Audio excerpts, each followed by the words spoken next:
Viagra Boys self-titled album review. Let's chat about it. Hey friends, what's going on? John here from What's Spinning here tonight to chat about this latest album from post-punk act out of Sweden. Ladies and gentlemen, Viagra Boys. They have certainly blown up over the last few years, haven't they? And yeah, I have totally understood it for the most part. I was a fan in the early days. Their first few EPs and their Streetworms debut were very much my style.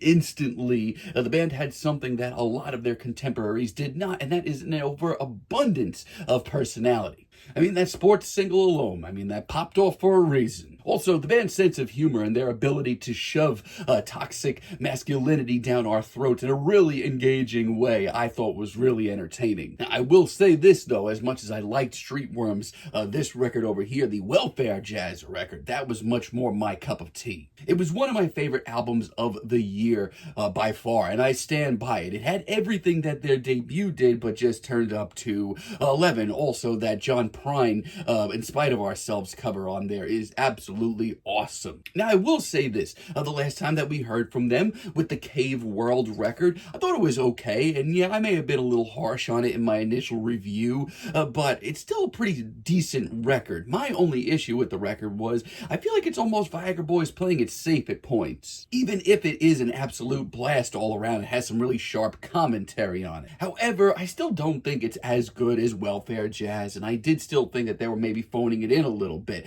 Now, leading up to this record here, the self-titled, I thought they were dropping some really entertaining singles like Man Made of Meat, The Bod Body as well, and you know what, I'm gonna say it, this time around, this is a much more my style of record from the Viagra Boys. Now, this record starts off with Man Made of Meat, and my thoughts really haven't changed on it much since it dropped as a single. If anything, I love it even more. This crunchy riff is just so instantaneous. Everything about this track just clicks, from this very mindless yet very sing-along hook to the attitude to the genuine humor here. There's a lot to like. Plus, we just need more singles with flappy giblets in the lyrics, just in general, just saying. It also just has this sweaty, infectious energy that I just can't help but latch onto. This is a great single. A lot of the same feelings on the Bog Body. I feel like I've loved this one just as much since it dropped. This one is even more off the rails, a little bit more rough and tumble. But it's also exploding with personality, as much great Viagra Boys tracks are, and the hook here is one of the most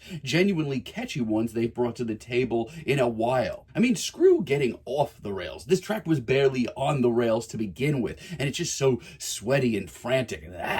It's just straight infectious. Uno 2, initially I was kind of lukewarm on it as a single, but it has grown on me hearing it with the rest of the tracks here. Now, it is the shortest cut here, barely over 2 minutes, and it's one of the more calculating, looming, and driven tracks here. It's got some bite to it, but I love how dangerous the bass sounds on this track. And not only that, but the frantic vocal performance that we get as well is just, it's grown on me quite a bit, and I love everything from the pop culture references to the woodwinds that are sort of haunting the background. Really love Pyramid of Health, too. One of my favorite deep cuts here. I love the weirdo southern rock vibes that we get here. Every once in a while, Viagra Boys pull this out, and I personally think that this is a really entertaining style for them. And much like the In Spite of Ourselves cover on Welfare Blues, this just wets my whistle. The low-key, lumbering bass riff just goes so well against these very tongue-in-cheek, very humorous vocals and lyrics. It's a very Viagra Boys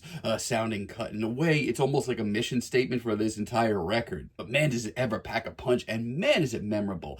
Dirty Boys is really fun as well. I love how wonderfully weird this instrumental is with the swelling synths and the very patient percussion. The first half of this record is pretty damn sharp. And in their own way, a lot of the cuts on this record just explode with personality. Maybe a little bit of a different flavor on each track, but personality nonetheless. And the sleazy, high-key funk of this track just makes it sound so much sleazier and dirtier. Like, so much of this record just sounds absolutely filthy, and it doesn't get dirtier than this track here. Now, there's definitely some awkward sort of plotting moments as well. Like Medicine for Horses, for example. I'm kind of torn on this one. This is one of the more sluggish and dreamier cuts here, which is certainly different for the band, but it's really not gripping me as hard. Viagra Boys here sound absolutely exhausted, and while that does go with the lyrical themes of this cut, it's just not really gripping me. Usual elements are here too, and I do once again love the woodwinds floating through the background, but God, this track's just not doing it. They can do better, and they have done a lot better. Also, Store Policy is my least favorite track here,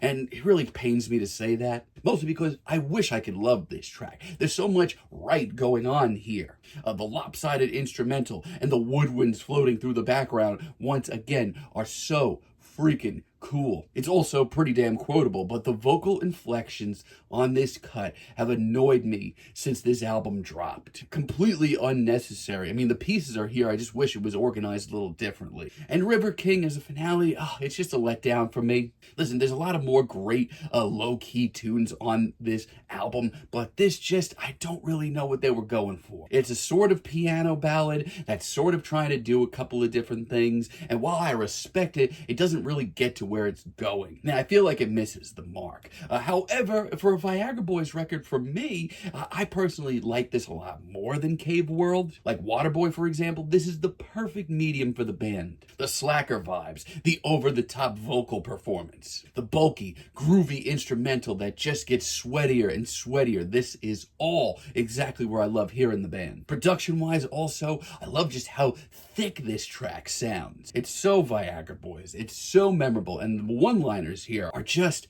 great. Also, You Need Me, really great cut late in the album as well. This brings me back to the band's early days, those early EPs. It's a lot more crunchy and upbeat, a little rough around the edges sounding. And I love how overtly tongue-in-cheek it is.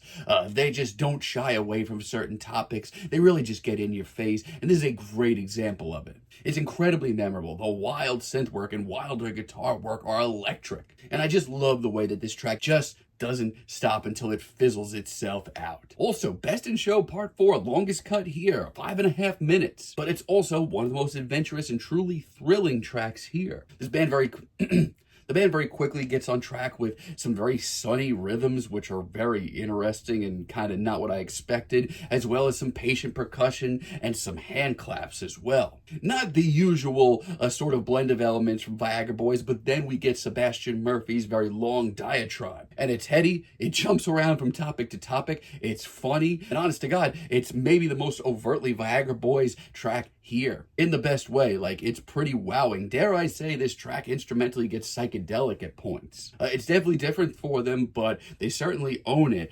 Yeah, I mean, this is a really solid record from Viagra Boys. And yeah, there's some awkward moments later on that I just don't mess with. But for me, in my money, while I thought that Cave World was a little average and middle of the road, I feel like this is a much more consistent record. I personally like the more upbeat riffs, the crunchier production style, and just how over the top this record gets. I mean, Viagra Boys are throwing everything at the wall, and a lot of it is sticking as well. Not only that, but there are a few bands that have more personality than Viagra Boys right now. I'm feeling a very strong 7 on this album, but let me know what you all think down below. If you liked the video, be sure to give us a like, give us a subscribe, and let me know down below what you would like for me to chat about in the future. And until next time, have a great day, friends.